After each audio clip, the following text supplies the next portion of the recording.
sớm đã nghi ngờ Ngụy Diên. Vì sao Gia Cát Lượng không trừ khử nhân vật này khi còn sống?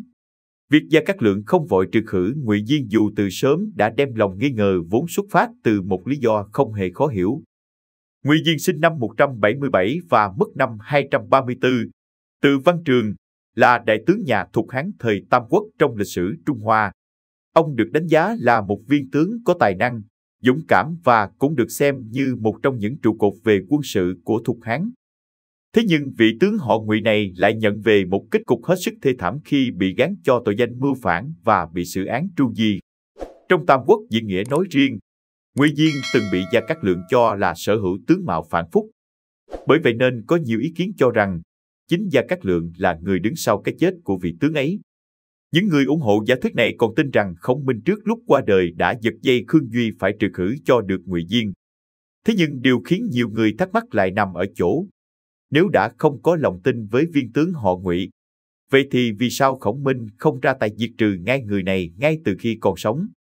Một, nguyên nhân khiến Gia Cát Lượng luôn đem lòng nghi ngờ Ngụy Diên.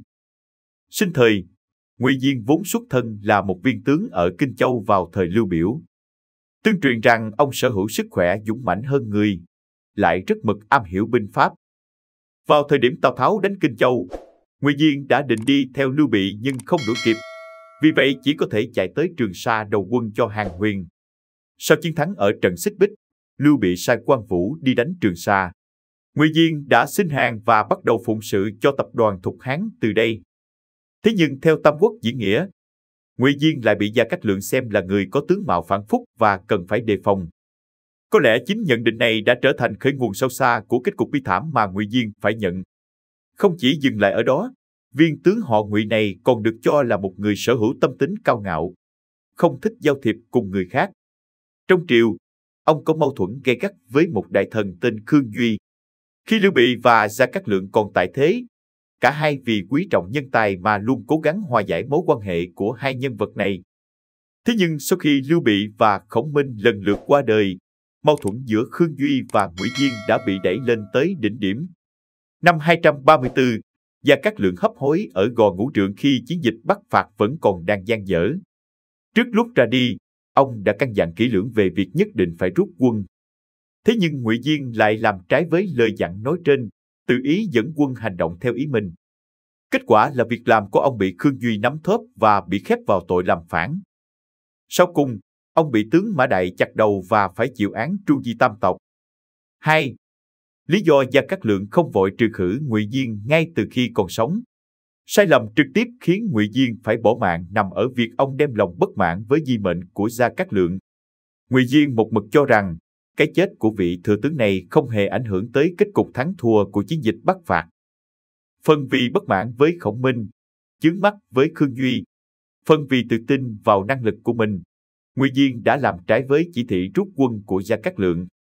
Có lẽ chính ông cũng không ngờ rằng bản thân và gia tộc sẽ bị đẩy vào cửa tử một cách dễ dàng chỉ vì việc làm bồng bột ấy. Không chỉ vậy, có nhiều ý kiến tin rằng Gia Cát Lượng từ sớm đã liệt tên Ngụy Diên vào danh sách những nhân vật cần phải diệt trừ vì tin rằng ông sở hữu tướng mạo phản phúc. Thế nhưng khi còn sống, vị thừa tướng này vẫn tin rằng bản thân có thể khiến cho Ngụy Diên nể sợ và không dám tạo phản. Nói cách khác, Gia Cát Lượng tin tưởng dù cho Ngụy Diên thực sự có gan làm phản thì ông vẫn sẽ có cách để thu phục. Đây mới là nguyên nhân chủ yếu khiến Khổng Minh không vội ra tay trừ khử Ngụy Diên ngay từ khi còn sống. Thế nhưng ở vào thời khắc hấp hối, vì để phòng ngừa việc Ngụy Diên tạo phản sẽ uy hiếp thiên hạ của cha con Lưu Bị, Gia Cát Lượng mới âm thầm giao phó cho thủ hạ Khương Duy nhiệm vụ để viên tướng họ Ngụy vào cửa tử. Mặc dù cách giải thích nói trên nhận được sự ủng hộ của không ít độc giả, thế nhưng hết thảy cũng chỉ dừng lại trên phương diện giả thuyết mà thôi. Và sự thực là cho tới ngày nay, vụ án Ngụy Diên làm phản vẫn là một trong những nghi án bí ẩn lớn nhất nhì Tam Quốc. Liệu có phải Khổng Minh là người đứng sau cái chết của nhân vật ấy hay không? Ngụy Diên có thực sự mang dã tâm làm phản hay không? Đáp án chính xác của những câu trả lời nói trên có lẽ vẫn sẽ là bí ẩn chờ ngày hậu thế giải đáp. Chỉ biết rằng cho tới ngày nay, mỗi khi nhắc tới kết cục của viên tướng họ Ngụy tài năng ấy, nhiều người vẫn không khỏi thở dài tiếc nuối.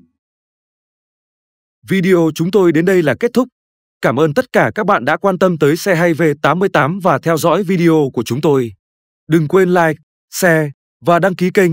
Đặc biệt đừng quên bật chuông để theo dõi những video khác nhanh nhất. Một lần nữa xin cảm ơn tất cả các bạn.